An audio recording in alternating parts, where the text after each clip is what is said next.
Morning SDO Santo Tomas City. I am Caitlin Joyce Malihan. And I am Aljon Silva. And this is Daily Prime News, one guard of the news. Bringing the nation the news for satisfaction. For our top stories today, the Typhoon Paeng has intensified into tropical storm while moving west-northwest over the Philippine Sea. Storm Paeng death toll climbs over 160. 164 local government units declared to be under state of calamity. Affected families still in evacuation center around the nation. Infra damage battened down at 11 billion. Severe tropical storm Nalgae, locally named Paeng, the 16th tropical cyclone that entered the Philippine area of responsibility, has brought heavy rains and strong winds to the Philippines and affected several hundreds of thousands of people. Typhoon Paeng was just firstly a low-pressure area spotted at 990 km east of western Visayas, and it became a tropical depression on October 26, 2022. For more of this weather forecast, Michelle has the news. On October 25, 2022, a low-pressure area spotted at 990 km east of western Visayas, and it became a tropical depression on October 26, 2022, named as Typhoon Paeng. On October 27, 2022, it became a tropical storm, maintained its strength, and slowly moved westward. Areas in Luzon, Visayas, and Mindanao have been flooded as a result of the storm's strong rain bands and trough.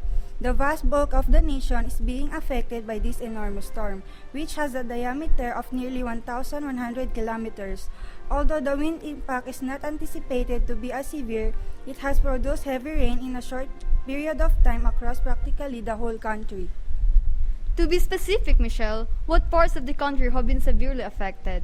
According to the BARM officials, monsoon rain in Mindanao was made worse by the shear line in the storm, which resulted in the inundation of more than 142,000 homes and the displacement of over 557,000 people from central Mindanao and the Zamboanga Peninsula.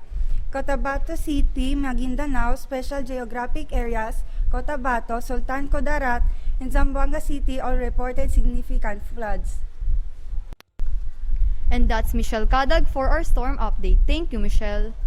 The swarm of people who have died owing to the effect of severe tropical storm Paeng has climbed up to 160.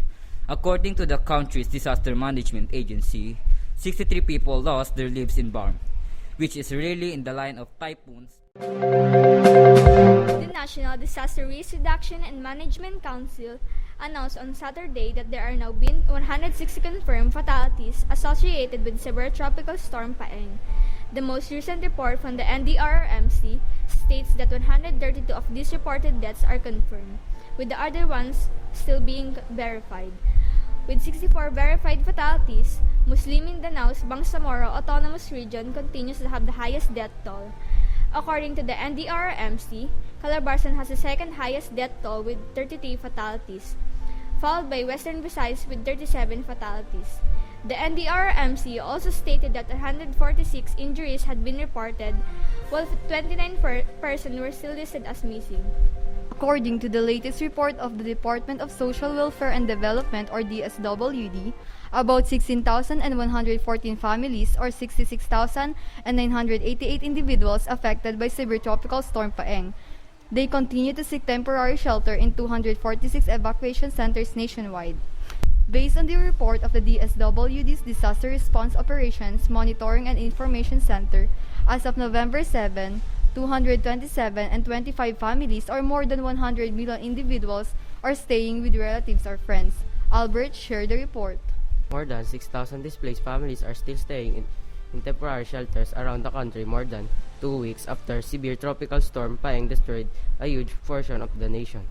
Paeng reportedly harmed 1.4 million families or more than 5.5 million individuals. According to the National Disaster Risk Reduction and Management Council, in 146 evacuation facilities, there are still 6,029 families or 25,672 persons. According to a situational assessment yesterday published by the NDRMC, data showed that 18,017 people from Calabarzon or 4,326 families are still housed in 81 shelters in respective towns and cities. According to the NDRRMC, Paeng's overall death toll is still 160 and 29 people are still unaccounted. For Albert Jan M. Longasa, Daily Prime News.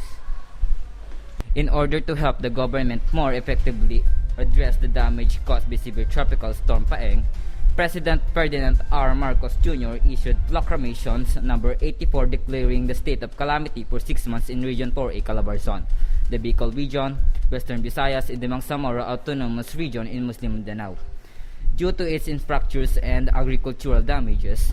To know more about this, Adrian Dichoso has the news report. Severe tropical storm Paeng has caused more than 11 billion infrastructure damage and agricultural damage, according to a report released on Monday by the National Disaster Risk Reduction and Management Council. The damage caused includes 800 infrastructures that were destroyed. Ilocos Region, Cagayan Valley, Central Luzon, Calabarzon, Mimaropa, Bicol Region, Western Visayas, Central Visayas, Northern Mindanao, Davao Region, Soxargen, and Cordillera Administrative Region are among the regions with reported damaged infrastructures. In the meantime, there are 34,943 destroyed homes spread over 16 regions with 17.2 million damage bill. On the other hand, the cost of damage of the agriculture sector is 1.33 billion pesos, as being said by the Department of Agriculture. Among the damage are rice, high-value crops such as fruit and coffee, fish, poultry, and other domestic animals. It is said that the damage could increase as reports come in from other places. With that being said, what would be the benefits of the proclamation that has been issued? An evaluation of the severity and scope of the damage affecting more than 1.4 million residents of these 4 regions by the NDRRMC served as the impetus for the proclamation of a state of disaster. Thank you, Adrian Dichoso. And for our good news, Shawarma Shack coordinated with the Philippine Coast Guards and San Pedro's local government units to bring and distribute relief goods to some affected areas. To share this happy news, here is Michelle Kadag. Last November 6, the Shawarma Shack Relief Operations Team traveled to Barangay Cuyab, San Pedro, Laguna, thanks to the efforts of Mr. Sandy Lee Domingo in bringing together all the concerned parties. The team included Roel Elmido, purchasing head, and Erwin Andaya, marketing head. With smiles and appreciation, hundreds of families came up to welcome the Shawarma Shack Relief Operations Team, knowing that they will be getting a significant amount of help from the business. For validity and veracity, Daily News Prime. Shawarma Shack, a true example of bayanihan, pledges to provide assistance to our kababayans who are in need, particularly in times of calamities. And that was the news of validity and veracity from the Daily Prime News teams. We're yearning that everyone is in a healthy condition. This is Daily Prime News, bringing the nation the news for satisfaction.